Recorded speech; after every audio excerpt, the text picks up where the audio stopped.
smoky eyes take you forever, this quick tip is about to change everything. Why spend 20 minutes blending when this takes seconds? You'll notice I've done two different looks here, same technique, just different shades. Today I'm going to show you this deeper brown and gold metallic finish, and then next week I'm going to show you how to do this slightly more softer version using a rose and garnet shade. Both of these looks only use 2 colours each. For this look, you're going to need some Scotch tape. This is definitely more forgiving than traditional sellotape. Apply the tape to the back of your hand just to remove some of the residual stickiness. We still want that tape to be tacky, just not as harsh because it's going up around the eyes. So take a long enough piece that you can go below your lower eyelashes, following the trajectory of your lower lash line, going up at an angle that works for you for a lifted look.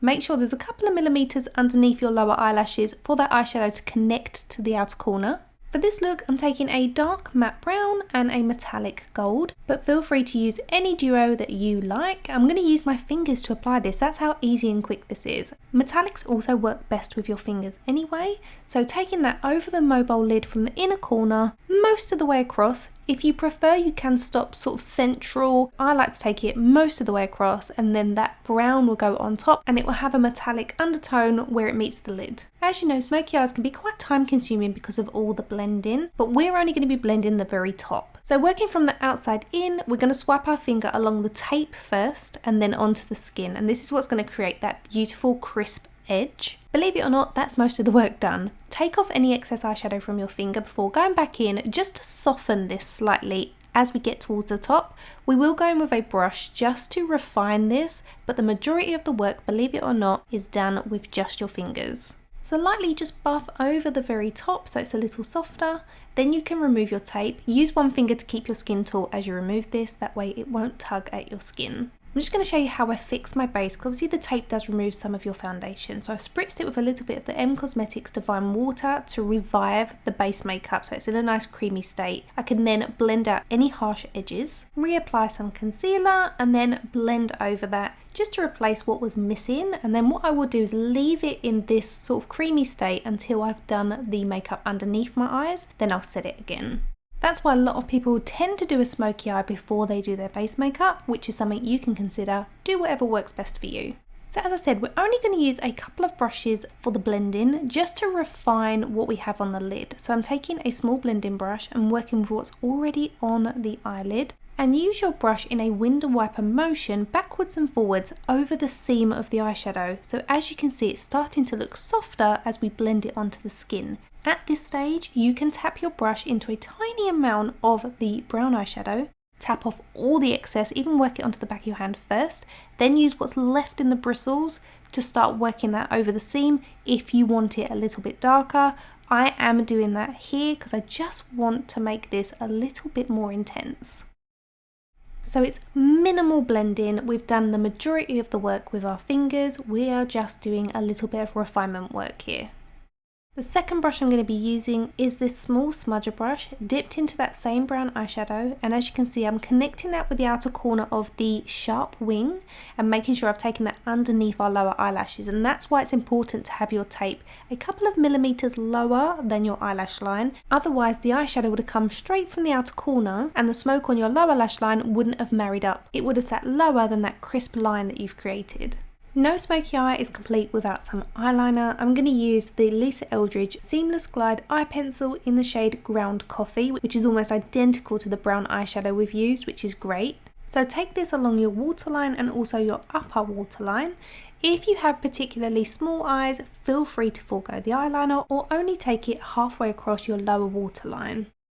Forgive me, I actually told a fib. I am actually using one more brush. I totally forgot that I used this small eyeliner brush. Where I've taken that eyeliner on the very inner corner of my eye, I'm using the tip of this brush to smudge it around the circumference of the eye, and this just creates a little bit more of a sultry finish. It's not necessary, so don't feel like you have to do that, but I like to do this, and then I'm also thickening that slightly on the outer edge by going back in with a pencil, and then I'm simply going in with the tip of that eyeliner brush again just to make sure there's no harsh seams, and then using what's ever left in the bristles to pull that across so it looks nice and seamless.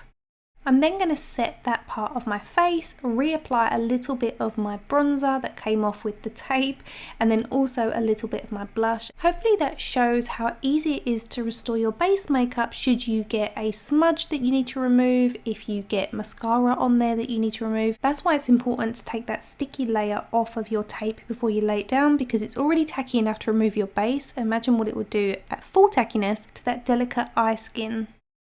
If you're only going to be applying mascara, make sure you give your lashes a good curl, and then go in with a few coats of mascara to add some drama to your natural eyelashes. The mascara I'm using today is the LANCôME Lash Idôle Flutter Extensions mascara, and I've been so excited to try this because if you're already a fan of my channel, you'll know I already use the LANCôME Lash Idôle Original.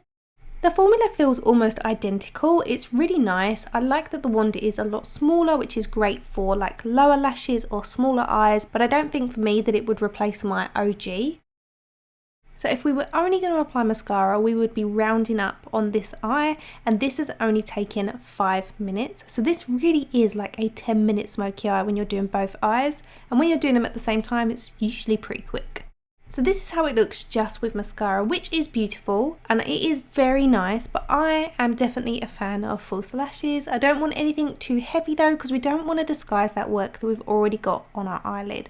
So I'm going to take some individual clusters. Any individual clusters will do, they don't need to be expensive. And the key is to line them up with just a little gap between them so that they create this kind of flirtatious, spiky vibe, which means they're not going to overwhelm the eye. They're not going to disguise all that hard work that you've put in. I say hard work. This is such a quick and simple smoky eye. But having those gaps between the eyelashes means we are not going to hide any of it. I'm taking a small amount of duo glue, which means I can take these off at the end of the day. Because we've got mascara on, I don't want to be able to wear these for longer. If you didn't have any mascara on, you could use a glue that lasts a bit longer, so you could put them on for vacation. But because we've got all this eye makeup on that I'm going to want to remove at the end of the day, I need a glue that I can take these off easily. So duo glue is the one for me. I pop a tiny amount on the flat side of the eyelash, and then I place this at the base of my natural lash and butt it up against the skin. That way when you're looking straight ahead or anyone's looking at your eyes, there's no gap between the false lash and your natural eyelash. Now usually a smoky eye on its own is going to take you around 20 minutes with all the blending. If we forget the eyelash application, the smoky eye and the mascara will take you around 5 minutes with this method. It's super simple. Obviously this brown and gold one is quite glam, but if you're into something a lot softer, don't forget to come back next week where I'm going to show you how to achieve this softer rose and garnet inspired smoky eye. It almost looks like a rose and brown, but it's so beautiful in the flesh. Thank you so much for watching. If you enjoyed this tutorial, don't forget to give it a thumbs up and subscribe for more. I've got loads of other looks and helpful tips on my channel, so feel free to have a scroll through. All the products I've used today are listed and linked in the description box below, so you can shop everything directly from this video. Thanks for watching, I'll see you next week. Bye guys!